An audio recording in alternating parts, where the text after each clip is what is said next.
அனைவருக்கும் வணக்கம். கார்த்திகை மாதம் முடிந்து தேவர்களுக்கே உரித்தான மார்கழி மாதம் தொடங்கிவிட்டது. இந்த மார்கழி மாதத்தின் முதல் நாள்ல நம்ம குளிக்கிற தண்ணீர்ல நம்ம சேர்க்க வேண்டிய பொருள் என்ன? அப்படி சேர்க்கறதால என்ன பயன்? அதனால என்ன பலன்கள்? அப்படிங்கிறத பத்தி இந்த பதிவு. வாங்க பதிவுக்குள்ள போலாம். மார்கழி மாதம் அப்படின்னாலே மனதிற்கு ஒரு அமைதியை தரக்கூடிய மாதம், ரம்யமான மாதம். மார்கழி மாத அதிகாலை நேரத்திற்கு ஒரு தனி அழகு உண்டு.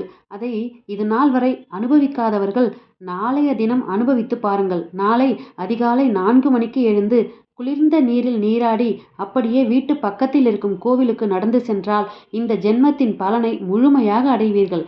மனதிற்கு அவ்வளவு ஒரு நிம்மதி கிடைக்கும். மனதிற்குள் அத்தனை ஒரு ஆனந்தம் இருக்கும். இப்பேற்பட்ட மாதத்தில் சிவபெருமானுக்குரிய ஆருத்ரா தரிசனம், பெருமாளுக்குரிய வைகுண்ட ஏகாதசி, அனுமனுக்குரிய அனுமன் ஜெயந்தியும் இந்த மாதத்தில் தான் வரவிருக்கின்றது. ஆக இந்த மாதத்தின் சிறப்பை இந்த ஒரு பதிவின் மூலம் நம்மால் சொல்லிவிட முடியாது. இத்தனை சிறப்பு அம்சங்கள் நிறைந்த மாதத்தில் உங்களால் முடிந்த அளவு நேரத்தை ஒதுக்கி இறை வழிபாடு நம்ம செய்யலாம். அப்படிப்பட்ட இந்த மார்கழி மாதத்தின் முதல் நாள் இந்த மாதம், இந்த வருடம் செவ்வாய்க்கிழமை வர இருக்கின்றது.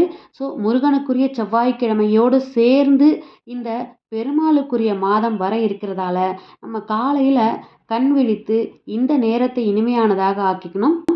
காலையில் கண் விழிக்க முடியாது, இரவு வேலை சுமை அதிகம் அப்படின்னு நினைக்கிறவங்க கவலையே படாதீங்க. நாளைக்கு ஒரு நாள் மார்கழி மாதத்தின் முதல் நாள் மட்டும் எழுந்து நம்ம இப்போ சொல்லக்கூடிய இந்த பரிகாரத்தை மனநிறைவோடு செய்யுங்கள். நாளை இந்த பரிகாரத்தை உங்களால் செய்ய முடியாது அப்படின்னாலும் மார்கழி மாதத்தில் வரக்கூடிய 30 நாளில் ஏதாவது ஒரு நாள் தேர்ந்தெடுத்து இந்த மாதிரி நீங்கள் குளிக்கும் தண்ணீரில் இந்த ஒரு பொருளை போட்டு நீங்கள் குளிச்சு பாருங்கள். உங்களுக்கும் அந்த பெருமானின் ஆசீர்வாதம், ஈசனின் ஆசீர்வாதம், ஆண்டாளின் ஆசீர்வாதம், முருகப்பெருமானின் ஆசீர்வாதம் பரிபூரணமாக கிடைக்கும். உங்களை பிடித்த கஷ்டங்கள் எல்லாம் உங்களை விட்டு விலகிவிடும் அப்படின்னே சொல்லலாம். சுத்தமான பசும்பால் நாள் இரவே நீங்கள் வாங்கி வச்சு வீட்டில் வச்சிருங்க. பசும்பால் காய்ச்சாத பசும்பாலாக இருக்கணும். காய்ச்சின பசும்பாலாக இருந்தாலும் பரவாயில்ல, கொஞ்சமாக எடுத்துக்கோங்க. பசும்பால் கிடைக்காதவங்க நீங்கள் கடையில் கிடைக்கிற பேக்கெட் பாலை கொஞ்சம் எடுத்துக்கலாம், தவறு எதுவும் கிடையாது. ஒருவேளை உங்ககிட்ட காய்ச்சின பசும்பால் இருக்குது அப்படின்னா அதை இந்த பரிகாரத்துக்கு நீங்கள் பயன்படுத்துறது மிக மிகவும் ரொம்ப சிறந்த பலன்களை கொடுக்கக்கூடியது. அதனால் குளிக்கிற போது நீங்கள் அந்த பசும்பாலை கொஞ்சமாக எடுத்துக்கிட்டு தண்ணியில் நீங்கள் குளிக்கிற பக்கெட் தண்ணியில் கலந்துட்டு குளிக்கும்போது நீங்கள் அந்த தண்ணியை தலையில் விடும்போது நீங்கள் கோவிந்தா கோவிந்தா நாராயணா நாராயணா அப்படின்ற இந்த நாமத்தை சொல்லி குளிங்க. உங்களை பிடித்த தரித்திரம் பீடையும் அந்த நொடி பொழுதிலேயே விலகிடும். கூடவே அந்த தண்ணியில் கொஞ்சமாக கஸ்தூரி மஞ்சளும் துளசி இலைகளும் கிடைத்தால் அதில் போட்டுட்டு நீங்கள் குளிச்சு பாருங்கள். இந்த 30 நாளும் இந்த பரிகாரத்தை செய்ய முடியும் அப்படின்னா செய்யுங்க. ரொம்ப ரொம்ப நல்லது. உங்களுடைய வாழ்க்கையில் இருக்கும் துன்பங்கள் அனைத்தும் விலகி போயிடும். ஆனால் இந்த குளியலை மார்கழி மாதம் சூரிய உதயத்திற்கு முன்பாக நீங்கள் செய்யணும். அதுதான் ரொம்ப ரொம்ப குறிப்பிடத்தக்கது. நீங்கள் சிவன் வழிபாடு செய்கிறவங்களா இருந்தால் நீங்கள் குளிக்கும்போது சிவநாமத்தை சொல்லி நீங்கள் இந்த குளியலை மேற்கொள்ளலாம். இந்த மார்கழி மாதத்திற்கு இன்னொரு சிறப்பு உண்டு. அதாவது மந்திர உச்சாடனம் பலிக்கணும் அப்படின்னு நினச்சி இந்த மார்கழி மாசத்தை நீங்க பயன்படுத்திக்கலாம். அதாவது இந்த மார்கழி மாதம் முதல் நாளிலிருந்து பிள்ளையார் பூஜை செய்வாங்க. பிள்ளையாருக்கு அபிஷேகம் செஞ்சு ஒரு மாசம் முழுக்க அபிஷேகம் செய்வாங்க. ஸோ அந்த மாதிரி அபிஷேகம் செய்யும் பொழுது நீங்க பிள்ளையார் மந்திரத்தையும் உச்சாடனம் செய்யலாம். ஸோ அந்த மாதிரி நீங்க உச்சாடனம் செய்யும் பொழுது அந்த மந்திரத்திற்கு தனி சக்தி வந்துடும் அப்படின்னு சொல்லுவாங்க. இது வரைக்கும் நீங்கள் எவ்வளவோ மந்திரங்களை தினமும் பாராயணம் பண்ணியிருப்பீங்க. ஆனால் அதனால் எனக்கு ஒரு உபயோகமும் இல்லை, எனக்கு எந்த பலனும் இல்லை அப்படின்னு நினைக்கிறவங்க இந்த மார்கழி மாதத்தில் நீங்கள் இந்த சூரிய உதயத்திற்கு முன்பாக குளிச்சுட்டு நீங்கள் ஏதாவது ஒரு மந்திரத்தை தேர்ந்தெடுத்துக்கோங்க.